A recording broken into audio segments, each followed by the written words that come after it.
afternoon and welcome students. Myself Basant Kumar Sahu from Bharati College of Agriculture, दुर्ग। और आज हम पढ़ाने जा रहे हैं आपको CRD यानी कि कम्प्लीटली रेंडमाइज्ड डिजाइन। ठीक है, क्या बोलते हैं उसको? कम्प्लीटली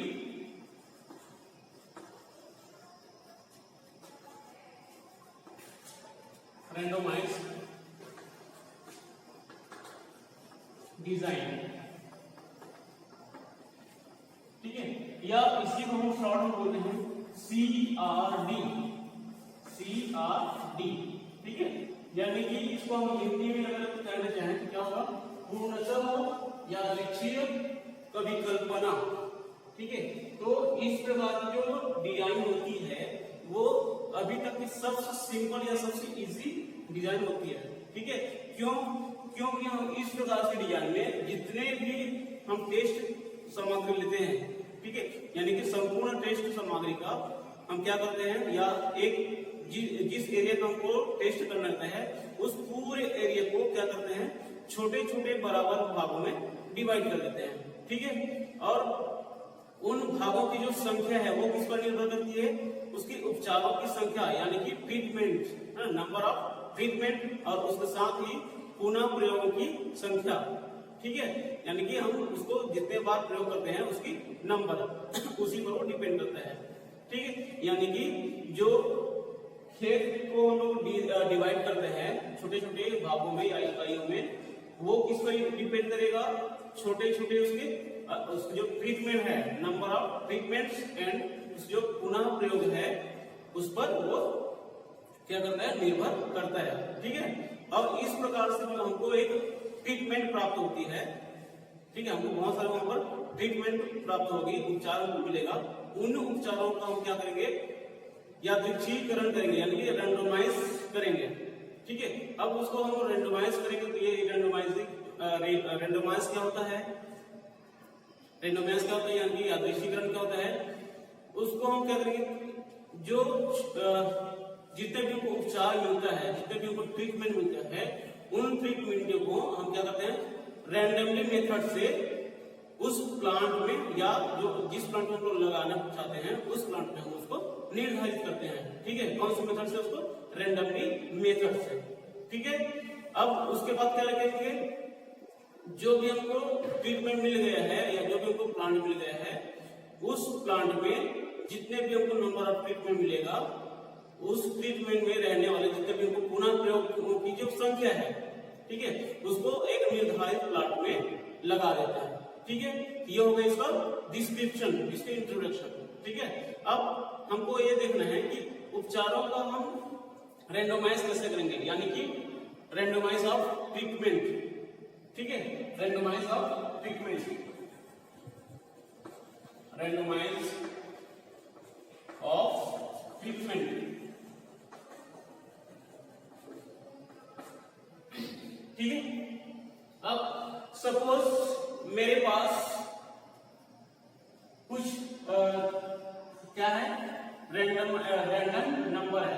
ठीक है, सपोज मेरे पास जो ट्रीटमेंट, नंबर ऑफ ट्रीटमेंट कितना है? सपोज नंबर ऑफ ट्रीटमेंट कितना है? सपोज 5 है। ठीक है, नंबर ऑफ ट्रीटमेंट सपोज मेरे पास कितना है? 5 है, जिसको मैं A, B, C, D और E नाम दे देता हूं। ठीक है, इसी प्रकार से नंबर ऑफ पुनः प्रयोग, यानी कि जिसको हम क्या बोलते हैं,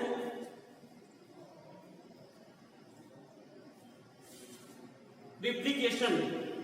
ठीक है, नंबर ऑफ रिप्लिकेशन यानी कि पुनः प्रयोगों की संख्या। सपोज मेरे पास कितना है? 4 है।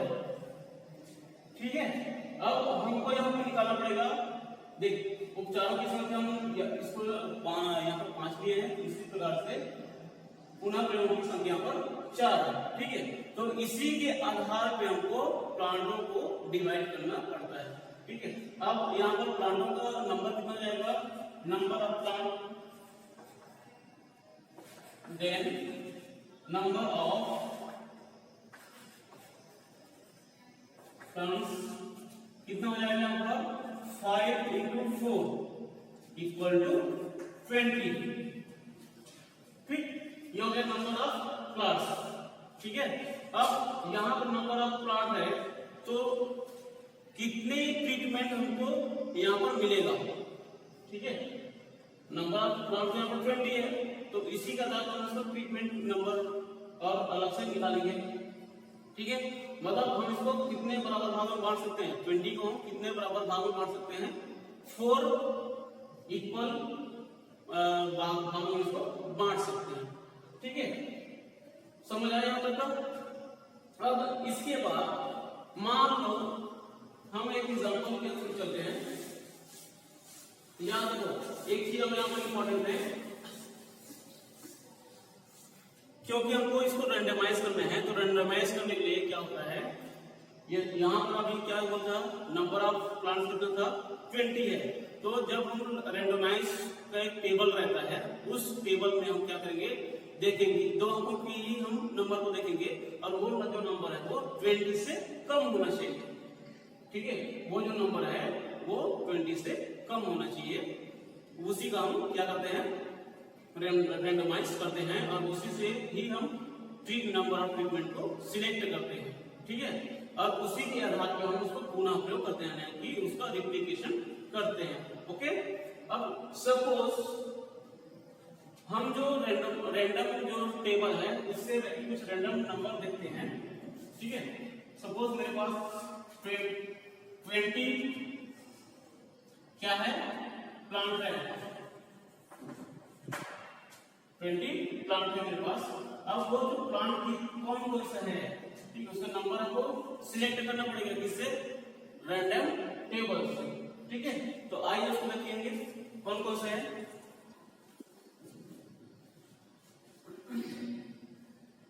Four 18 22 14 3 7 13 1 6 10 7 20 8 15 11 5 9 12 16 and 19। ठीक है, यानी कि हमको ऐसे नंबर को लेना है जो कि 20 से कम हो। ठीक है, अब इन्हीं नंबर में से, क्योंकि यहाँ पर नंबर प्लांट कितना है 20 है, तो आप 20 को इक्वली भाग में क्या करना, उसको डिवाइड करना पड़ेगा। ठीक है, बराबर भाग में इसको बांटना पड़ेगा। ठीक है, अब सपोज मेरे पास उपचारों की संख्या, ठीक है, नंबर ऑफ ट्रीटमेंट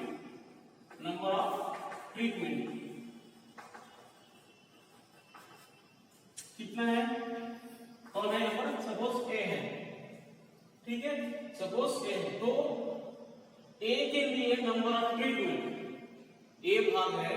ठीक है, मान लो जो भाग में करना चाहता हूं ए बी सी डी और ई। ठीक है, 5 भाग है, या 20 तो हमको इक्वल भाग में डिवाइड करना पड़ेगा, तो 4 भाग हो गए। ठीक है, ए बी सी डी 4 भाग है, अब इन्हीं 4 भागों में हमको इसको इक्वली डिवाइड करना पड़ेगा। ठीक है, अब इस प्रकार से जो भी नंबर ऑफ जो रैंडम नंबर हमको ये मिल गए हैं, अब इन नंबर को हम क्या करेंगे, डिवाइड करेंगे। सपोज ए के लिए रैंडम नंबर क्या है, 4 लाइंस को लेना पड़ेगा हमको, 4 हो गया, 18 हो गया, 2 और 14, 4 18 2 एंड 14 हो गया। इसी प्रकार से बी के लिए रैंडम नंबर क्या हो जाएगा, 3 7 13 1, 3 7 13 1। ठीक है, इसी प्रकार से हम सी के लिए और डी के लिए भी ले सकते हैं। ठीक, अब इसको तो हम डिवाइड कर लिए, रैंडम नंबर हमको मिल गया, सिलेक्ट कर लिया, हम उसको रैंडम नंबर को हम सिलेक्ट कर लिए। ठीक है, अब सिलेक्ट करने के बाद मेरे पास क्योंकि पुनः प्रयोगों की संख्या है ना, रिप्लिकेशन नंबर ऑफ रिप्लिकेशन कितना है, 4 है। ठीक है, तो उसी के आधार पे ये जो हमारा नंबर ऑफ ट्रिप में मिला है उसको उस प्लांट में लगाते हैं, ठीक है। यानी कि ये जो नंबर है उसको हम फर्स्ट प्लांट में लगाएंगे, ये जो नंबर है उसको हम बी प्लांट में लगाएंगे, इसके आगे और जो नंबर होगा उसको हम कहां पर लगाएंगे, सी प्लांट में लगाते हैं, फिर और जो नंबर है उसको हम ऐसे डी ब्लॉक में लगा देंगे, ठीक है। डी भाग में उसको लगा देंगे। तो इस प्रकार से क्या किया जाता है, रैंडम ऑफ ट्रीटमेंट यानी कि उपचारों की यादृच्छिकरण किया जाता है, ठीक है। समझ आया? उसके बाद हम आगे देखेंगे, इसके बाद हम आगे देखेंगे सांख्यिकी विश्लेषण यानी कि स्टैटिस्टिकल एनालिसिस। हम उसको सांख्यिकी विश्लेषण कैसे करेंगे, ठीक है। या क्योंकि यहां पर सीआरडी में क्या करना रहता है, हमको जो भी डेटा दिया जाता है या जिस खेत का हमको परीक्षण करना रहता है यानी कि टेस्ट करना रहता है उसका हमको सांख्यिकी परीक्षण भी करना पड़ेगा, ठीक है। क्योंकि हम ये जो पढ़ रहे हैं वो स्टैटिस्टिक्स के अंतर्गत ही आता है, ठीक है। इसलिए उसका हमको स्टैटिस्टिकल एनालिसिस करना भी आवश्यक होती है, ठीक है। Statistical analysis,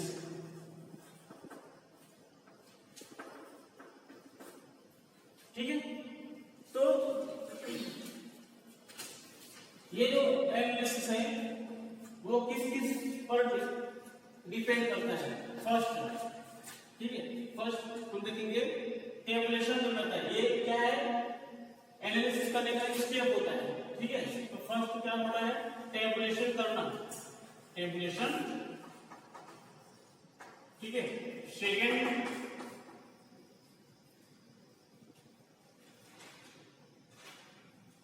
some of square of किसम ऑफ करेंगे, source of variation, sources of variation का, ठीक है। इसी प्रकार से थर्ड स्टेप में आएगा source of variance, source of या सोर्सेस ऑफ वेरिएंस,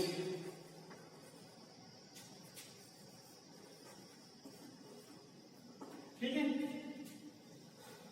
यानी कि हम इसको क्या करेंगे, टेबुलेशन करेंगे, टेबुलेशन, ठीक है।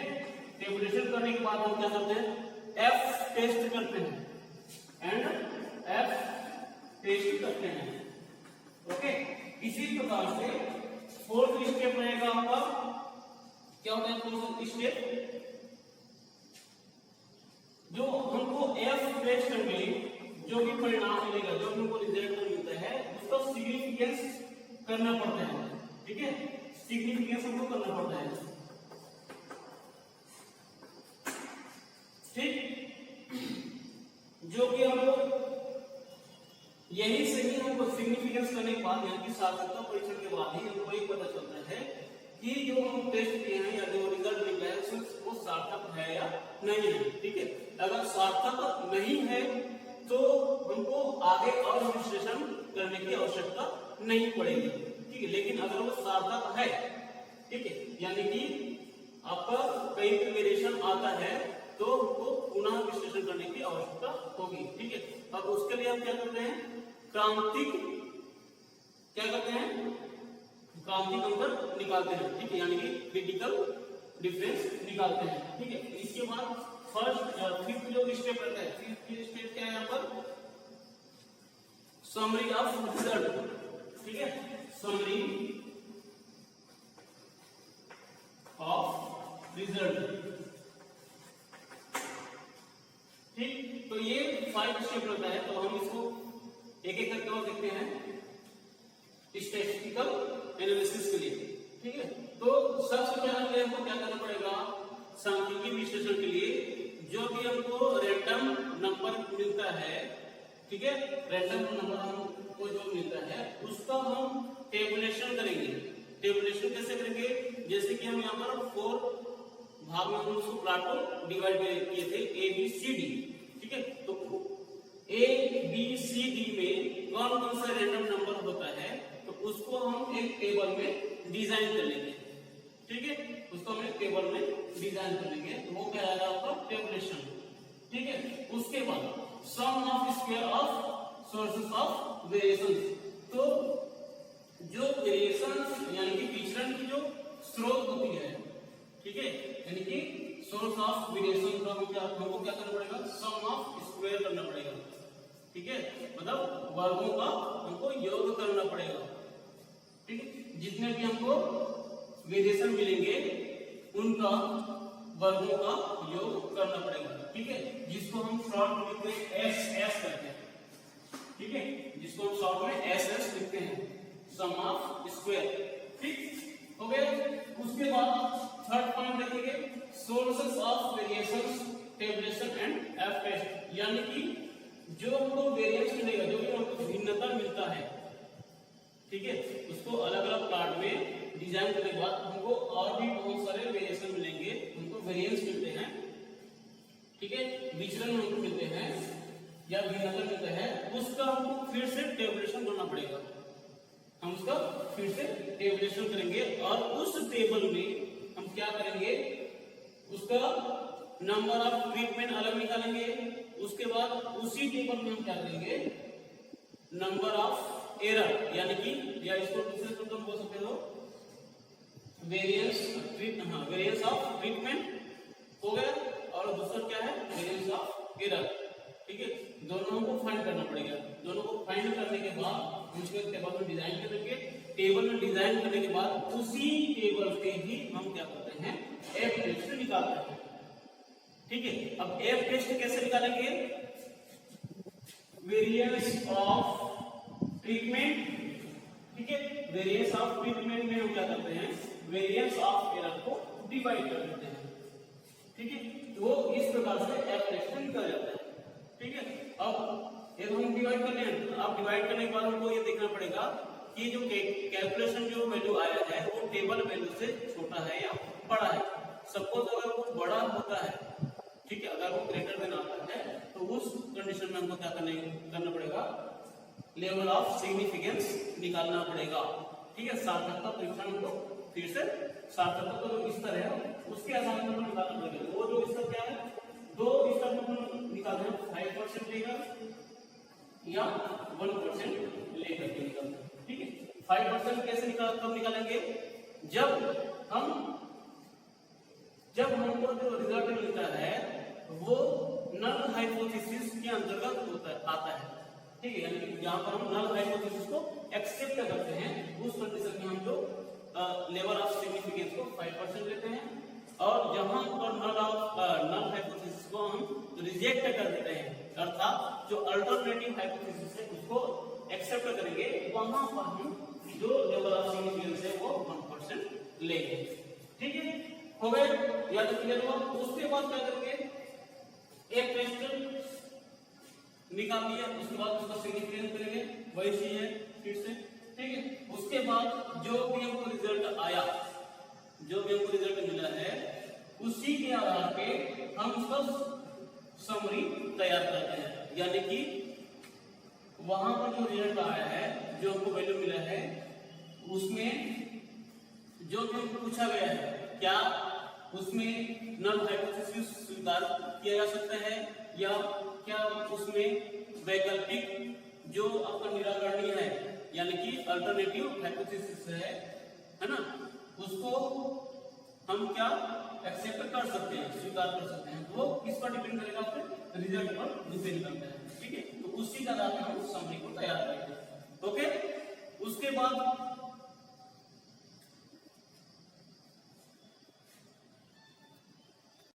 अब सांख्यिकी विश्लेषण के बाद हम क्या पढ़ेंगे आगे, उसी के आगे होता है टेबुलेशन ऑफ वेरिएंस एनालिसिस, ठीक है। यानी कि प्रसरण विश्लेषण के लिए हम एक टेबल तैयार करते हैं, तो उस टेबल को हम कैसे तैयार करेंगे वो देखेंगे अब इसमें, ठीक है। तो सपोज मेरे पास नंबर ऑफ ट्रीटमेंट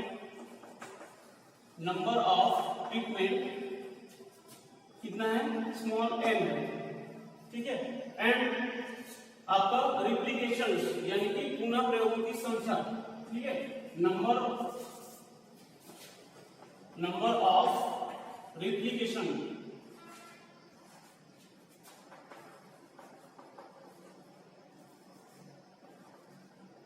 कितना है, सब हो गया बस r, ठीक है।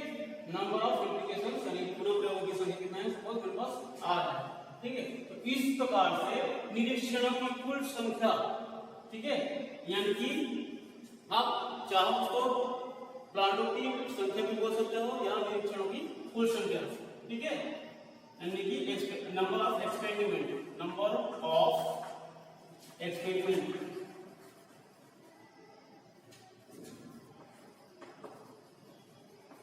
कितना हो जाएगा, n इंटू r, ठीक है। सपोज नंबर ऑफ एक्सपेरिमेंट को कैपिटल N से डिनोट करते हैं, ठीक है। तो यहां पर देखो नंबर ऑफ एक्सपेरिमेंट यानी कि निरीक्षणों की संख्या कितना हो जाएगा, capital N equal to small n into r, ठीक।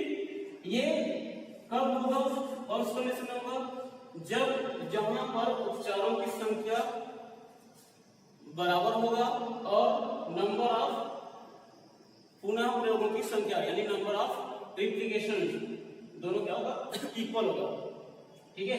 यानी कि रिप्लिकेशन की जो संख्या है वो बराबर होगा, उस कंडीशन में हम इस फॉर्मूला को लगाते हैं, ठीक है। लेकिन यदि ये होगा आपका फर्स्ट कंडीशन, सेकेंड कंडीशन, यदि पुनः प्रयोगों की संख्या अलग अलग है, भिन्न भिन्न है, तब क्या होगा, ठीक है। तो suppose number of treatment small m है एंड नंबर ऑफ रिप्लिकेशन यानी कि पुनः प्रयोगों की संख्या सपोज भिन्न भिन्न है, डिफरेंट टाइप का है, तो उस कंडीशन में हम सपोज लेते हैं R1, R2, R3 and so on Rn, ठीक है। तब इस कंडीशन में नंबर ऑफ एक्सपेरिमेंट यानी कि निरीक्षणों की कुल संख्या कितना हो जाएगा, number of experiment capital N equal to हो जाएगा स्मॉल n इनटू R1 या यहां पर देखो R1 plus R2 plus R3 plus dotted plus Rn, ठीक, ये हो गया। या इसको हम दूसरे फॉर्मूले में चेंज कर लिखेंगे n into sum of r, n into sum of r, ठीक है। इस प्रकार से दो कंडीशन हो सकते हैं, जब आपके पुनः प्रयोगों की संख्या बराबर है तो हम यहाँ पर इसको अप्लाई करेंगे, जहां पर पुनः प्रयोग की संख्या यानी कि रिप्लिकेशन की जो नंबर है वो डिफरेंट टाइप का है, उस सॉल्यूशन में हम इसको अप्लाई करते हैं, ठीक है, हो गए। उसके बाद तो इस प्रकार के जो डिजाइन में हम जो पढ़ रहे हैं सीआरडी है ना, जो कॉम्पिटिटिव रैंडमाइज्ड डिजाइन होता है उसमें क्या सिर्फ दो ही प्रकार के वेरिएशंस होते हैं, जो वेरिएंस है, जो विचरण है, वो सिर्फ दो ही प्रकार के होते हैं। वो दो प्रकार कौन से हैं, फर्स्ट ऑफ हो गया आपका ट्रीटमेंट, फर्स्ट क्या हो जाएगा ट्रीटमेंट एंड सेकंड क्या हो जाएगा आपका एरर्स, ठीक है। यहां पर आपको दो ही वेरिएंस मिलेंगे, ठीक है। सीआरडी के वेरिएंस क्या हो जाएगा, वेरिएंस फर्स्ट क्या है आपका ट्रीटमेंट,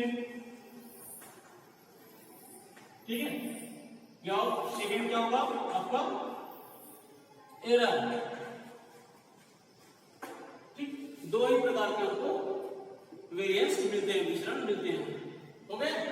अब हम इसका क्या करेंगे, टेबुलेशन करेंगे, हम इसका टेबुलेशन करते हैं, ठीक है।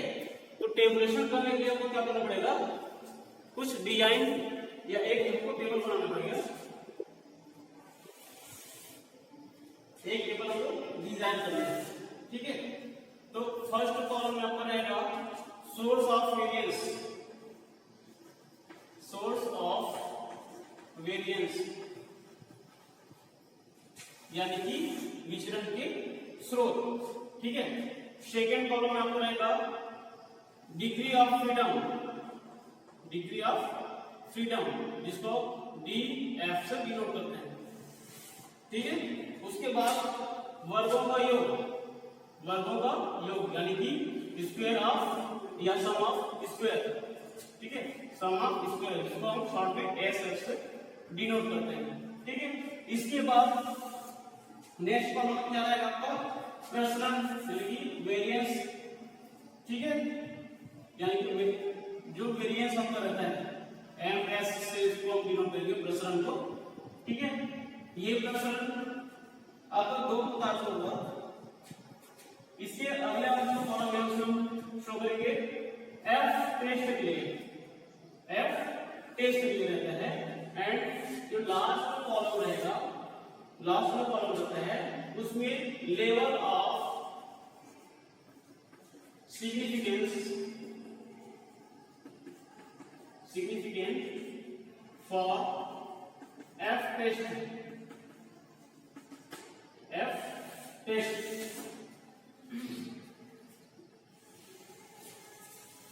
ठीक है, ये इस प्रकार से टेबलेशन को बनाना पड़ता है। ओके, अब source of treatment, sorry source of variance. तो सोर्स ऑफ वेरिएंस के लिए हमको क्या करना पड़ेगा, सबसे पहले तो हमको नंबर ऑफ ट्रीटमेंट निकालना पड़ेगा, नंबर ऑफ ट्रीटमेंट निकालना पड़ेगा। उसके बाद सेकंड क्या है हमको निकालना पड़ेगा, जैसे कि हमने बताया था दो वेरिएंस यहाँ पर होते हैं, पहला है ट्रीटमेंट, सेकंड क्या है एरर, एरर हमको फाइंड करना पड़ेगा। हो गया, उसके बाद डिग्री ऑफ फ्रीडम तो हमको उसके कॉलम और रो के ऊपर ही डिपेंड करता है। ठीक, उसके बाद SS यानी कि sum of square, sum of square हम कैसे, तो इसके बाद SS कैसे फाइंड करेंगे, उसका फॉर्मूला होता है सम ऑफ x स्क्वायर यानी कि जो हमको डेटा दिया जाता है उसका सम होता है minus sum of x whole square upon n का यहाँ पर साइज ऑफ डेटा या फिर नंबर ऑफ डेटा इसको कह सकते हैं। ठीक, उसके बाद उसका वेरिएशंस और निकालते हैं, इसको हम S से डिनोट करते हैं। ठीक है, वेरिएशंस दो प्रकार से होते हैं, पहला क्योंकि ट्रीटमेंट और एरर दो प्रकार के वेरिएंस होते हैं। तो फर्स्ट वेरिएंस है इसको हम क्या करेंगे V ऑफ P से डिनोट करेंगे। ठीक है, इसी प्रकार से जो एरर है उसके लिए V ऑफ E से डिनोट करेंगे। हो गया, उसके बाद F यानी कि F टेस्ट हम करते हैं, F टेस्ट करते हैं। ठीक, तो F टेस्ट के लिए क्या होगा formula V of T upon V of E। ठीक है, यानी कि जो वेरिएशन ऑफ ट्रीटमेंट और वेरिएशन ऑफ एरर को दोनों को आपस में डिवाइड कर देते हैं तो आपको एक टेस्ट निकल जाता है। ओके, इसी प्रकार से level of significance for F test. ठीक है, अब F टेस्ट का जो भी हमको रिजल्ट मिलेगा उसका हम लेवल ऑफ सिग्निफिकेंस देखेंगे। ठीक है, उसके साथ साथ परीक्षण को देखेंगे। तो साथ साथ जो परीक्षण है वो किस पर डिपेंड करेगा, 5% एंड या फिर 1%, ये दोनों पर डिपेंड करता है। ठीक है, उसके बाद ये दोनों पर कब डिपेंड करेगा, तब 5% को हम अप्लाई करेंगे, तब हम 1% को अप्लाई करते हैं। तो जहां पर नल हाइपोथेसिस एक्सेप्ट होता है वहां पर 5% को लेते हैं।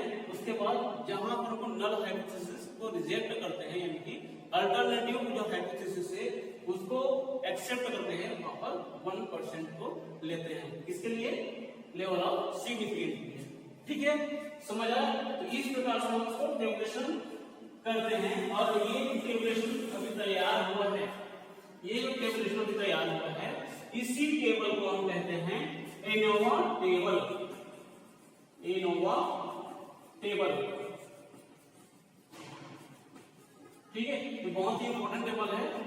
ये जो टेबल होता है इस प्रकार से उसको हम बोलते हैं एनोवा टेबल। ठीक, समझ आया? उसके बाद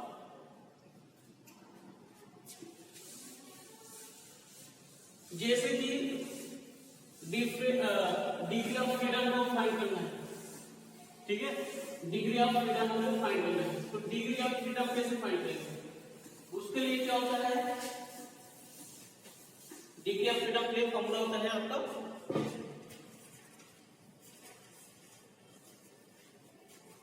फर्स्ट हम यहाँ पर देखेंगे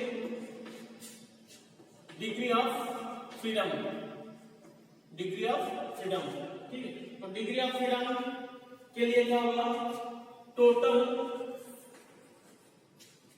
डिग्री ऑफ फ्रीडम यानी कि ये क्या है, एरर के लिए, एरर के लिए हम इसको निकालते हैं, एरर डिग्री ऑफ फ्रीडम के लिए हम करते हैं। उसके क्या होगा, total degree of difference, degree of freedom minus number of या फिर degree of freedom for treatment, treatment, ठीक है। यानी कि उपचार के लिए जो डिग्री ऑफ फ्रीडम मिलता है उसको टोटल डिग्री ऑफ फ्रीडम में माइनस कर देते हैं, तो आपका एरर डिग्री ऑफ फ्रीडम मिल जाता है, ठीक है। इसी प्रकार से सेकेंड पॉइंट देखेंगे एसएस निकालने के तरीका, उस बता चुके हैं। एसएस के लिए क्या होता है formula, sum of x square minus sum of x whole square upon m, हो गया। इसी प्रकार से थर्ड हम देखेंगे आपका वेरिएंस कैसे निकालते हैं, प्रसरण कैसे निकालते हैं, जिसको एम एस से भी डिनोट किए थे, ठीक है। तो उसके लिए क्या होता है, सम ऑफ स्क्वायर यानी कि SS upon degree of freedom, ठीक है। एंड फोर्थ एफ टेस्ट के लिए, एफ टेस्ट के लिए उसको हम कैसे निकालेंगे, variation of treatment upon variation of error, ठीक है। तो इस प्रकार से हम सीआरडी को, ये पूरे उसका एक प्रोसेस होता है, उसको निकालना पड़ता है, ठीक है। तो ये हो गया आपका सीआरडी यानी कंप्लीटली रैंडमाइज्ड डिजाइन, ठीक है, समझ आया, थैंक यू।